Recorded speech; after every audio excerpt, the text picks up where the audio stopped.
Weapon जानते हैं कौन कौन से होते हैं? यही होते हैं सम्यक दर्शन, सम्यक ज्ञान, सम्यक चारित्र। तो आचार्य भगवान कह रहे हैं कि उसे यदि कुछ प्रिय है तो क्या है? भेद और अभेद रत्नात्रय ही प्रिय है। और जिसको जो वस्तु अच्छी लगती है वो कितने बार याद करता है उसे बताओ? बार बार। कितने बार?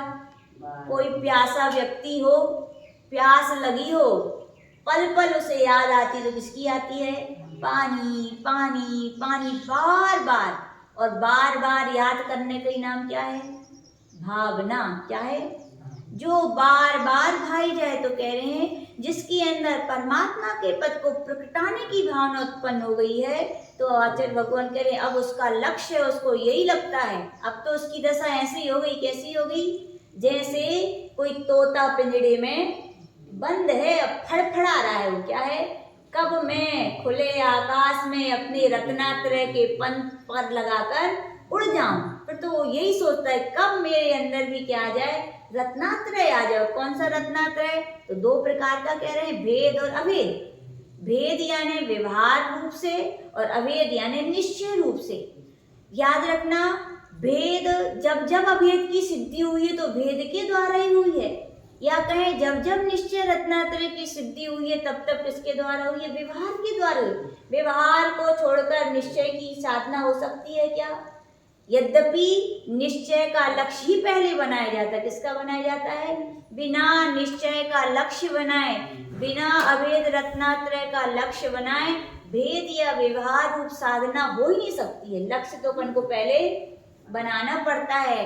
बस लक्ष्य जब तक अपन को प्राप्त नहीं होता तो अपन भेद रत्नात्रय या व्यवहार रत्नात्रय की क्या करते हैं? साधना करते हैं। तो आचार्य भगवान कह रहे हैं भेद और अभेद रत्नात्रय की भावना ही जिसे प्रिय है, यानी भावना जो दिन रात यदि भावना भाता है तो क्या भाता है कि हे प्रभु कब मुझे वो दिन आए कि मुझे भेद और अभेद रूप रत्नात्रय की क्या हो जाए? प्राप्ति हो जाए। जिसको ऐसी भावना प्रिय है, प्यारी है, क्या है? ऐसा भव्यवर पुंडरी कस्य, ऐसा क्या रे? भव्य जन में श्रोमणि। भव्यवर यानी भव्यों में भी श्रेष्ठ है जो, ऐसा पुंडरीक यानी श्रोमणि है वो। और क्या है? तो कह रहे हैं भांडागाराद्यनेक नियोगाधिकारी।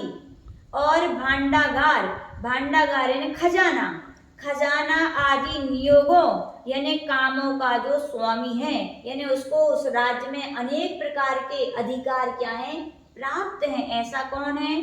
सोमाभिधान, सोम नाम का राजश्रेष्ठिनो। कौन है वहां पर? सोम नाम का एक राजश्रेष्ठी है।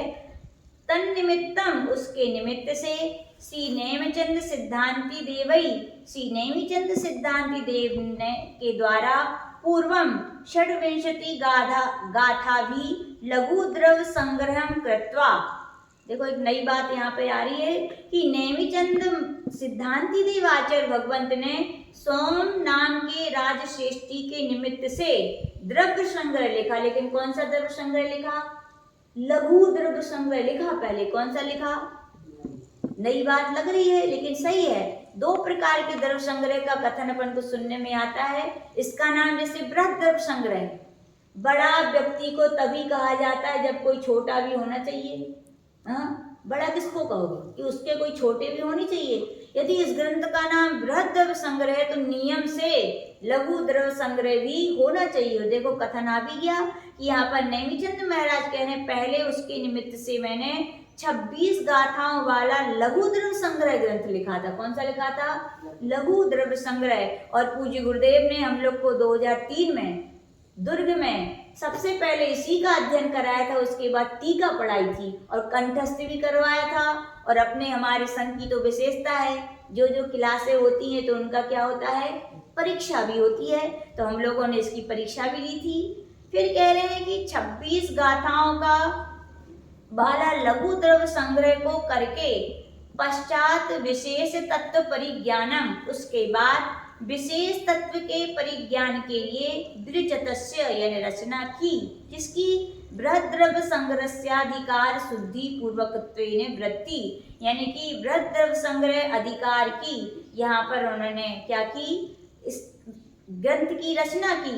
उसी की शुद्धि पूर्वकत्वेन यानी शुद्धि पूर्वक वृत्ति प्रारभते।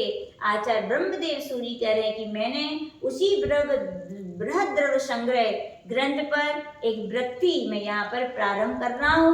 यहाँ पर पातनिका यानी कि इस ग्रंथ इस टीका में क्या क्या अधिकार आएंगे वहां पर संक्षेप में इसका कथन कर रहे हैं। तत्रादौ जीवमजीवं दव्यम इत्यादि सप्तविंशति गाथा पर्यंतम षट्द्रव्य पंचास्तिकाय प्रतिपादन नामा प्रथमो अधिकारा। कह रहे हैं यहाँ पर आदि जीवमजीवम द्रव्य यानी पहली गाथा को लेकर सप्तविंशति यानी 27 गाथा पर्यंत 6 द्रव्यों में पंचास्तिकायों का प्रतिपादन किया जाए करने वाला ऐसा प्रथम अधिकार है। यानी प्रथम अधिकार में किसका? पंचास्तिकायों का वर्णन किया जाएगा। और पंचास्तिकाय अपन सभी जानते हैं कौन कौन से हैं। काल द्रव्य को छोड़ करके शेष द्रव्य क्या हैं, यानी 6 द्रव्यों का भी करेंगे और प्लस पंचास्तिकाय का यहाँ पर प्रतिपादन करेंगे।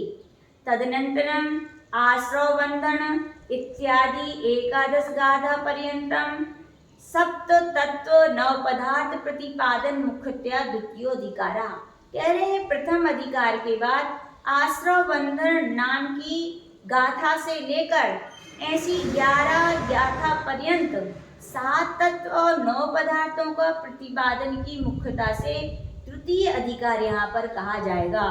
तथा परम सम्मदंसनानम इत्यादि 20 गाथा पर्यंतम मोक्ष मार्ग कथन मुख्यत्वेन तृतीयोधिकारस्य।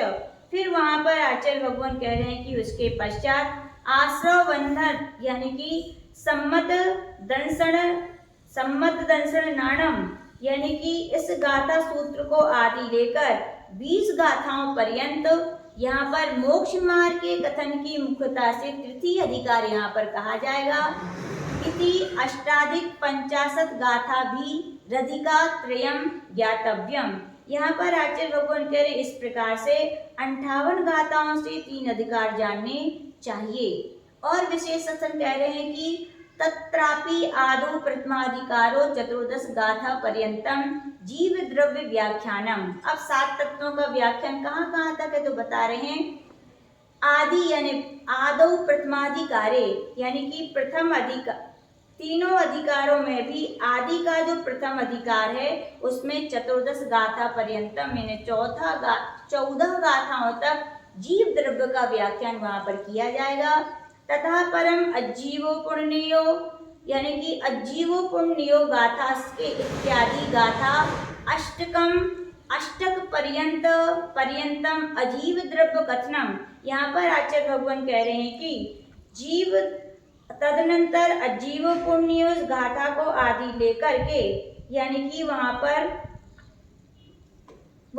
8 गाथाओं के द्वारा अजीव द्रव्य का वहां पर कथन किया जाएगा। तथा परम एवं छब्बेहमिदम एवं सूत्र पंचक पर्यंतम पंचास्तिका विवरणम। फिर उसके बाद एवं छब्बेहमिदम से 5 गाथाओं तक पंचास्तिका का वर्णन किया जाएगा।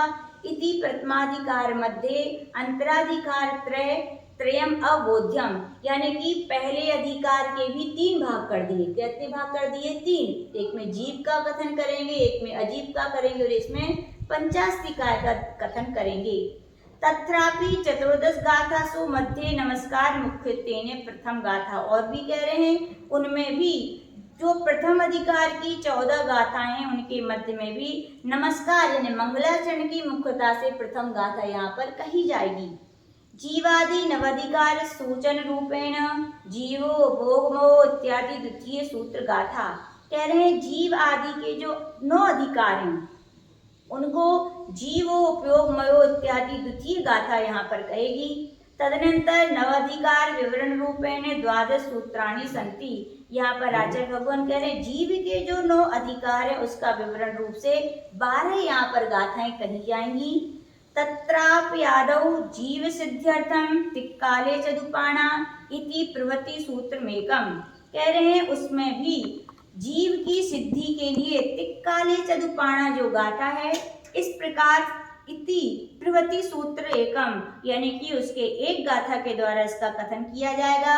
तदनंतरम ज्ञान दर्शनोपयोग द्वयम कथनार्थम, यानी कि ज्ञान और दर्शन उपयोग, दो प्रकार का उपयोग होता है ऐसा कथन करने वाली, उपयोगो दुभियप्पो इत्यादि गाथा त्रयम, यानी कि ऐसी 3 गाथाएं वहां पर कही जाएंगी।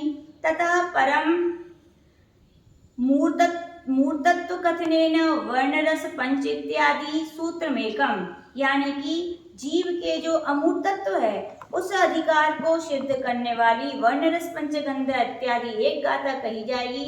ततोपि कर्म कर्तृत्व प्रतिपादन रूपेण पुग्गल कम्मादीरम इति प्रभृति सूत्रमेकम, यानी कि कर्म को करने वाला यानी कि कर्ता अधिकार को दर्शाने वाला पुग्गल कम्मादीरम इत्यादि एक गाथा कही जाएगी। तदनंतरम भोक्तत्व निरूपणार्थम, यानी जीव के भोक्तत्व अधिकार को निरूपण करने वाला व्यवहार स्व दुखम, व्यवहार स्व दुखम इत्यादि एक गाथा वहां पर कही जाएगी। तथा परम स्वादेह प्रमिति सिद्ध्यर्थम, यानी कि जीव अपने स्वादेह के प्रमाण है ऐसा सिद्धि करने वाली अगरुदेह प्रमाणो इति प्रभृति सूत्रमेकम, ऐसी एक गाथा कही जाएगी। ततोपि संसारी जीव स्वरूप कथनेन पुड़वी जल तेउ वायु इत्यादि गाथा त्रयम, उसके बाद संसारी जीव के स्वरूप का कथन करने वाली 3 गाथाएं कही जाएंगी। तदनंतर निकम्माठ गुणा इति प्रभृति गाथा पूर्वार्धेन शुद्ध स्वरूप कथनम, कह रहे हैं उसके बाद निकम्माठ गुणा आदि गाथा के सिद्धों के स्वरूप का यहाँ पर कथन किया जाएगा, यानी आदि गाथा में सिद्धों के स्वरूप का कथन किया जाएगा। उत्तरार्धेन, उसी गाथा के उत्तरार्ध में यानी आदि गाथा में पुनः ऊर्ध्वगति स्वभाव, यानी कि जीव के जो ऊर्ध्वगति जो स्वभाव है उसका वहां पर कथन किया जाएगा। इति नमस्कार आदि चतुर्दश गाथा मेलापकेन प्रथमाधिकारो समुदाय पातनिका, इस प्रकार नमस्कार आदि गाथाओं यानी मंगलाचरण से लेकर 14 गाथाओं को मिलाकर यह प्रथमा अधिकार की समुदाय पातनिका जाननी चाहिए। यहाँ पर आचार्य भगवान ने पहले तो यहाँ बताया कि ग्रंथ में 3 अधिकार हैं और 3 अधिकारों में संक्षेप से कथन किया। उसके बाद यहाँ बताया प्रथम अधिकार में जो 14 गाथाएं हैं उनमें वो क्या क्या वर्णन करेंगे, जीव के 9 अधिकारों का किस प्रकार से वर्णन करेंगे इसका वर्णन किया। इस विषय को अपन और आगे विशेष देखेंगे। जय बोलिए परम पूज्य गणाचार्य गुरुदेव श्री विराग सागर जी महामुनि राज की जय। श्रवणी आर्क 105 श्री माता जी की जय।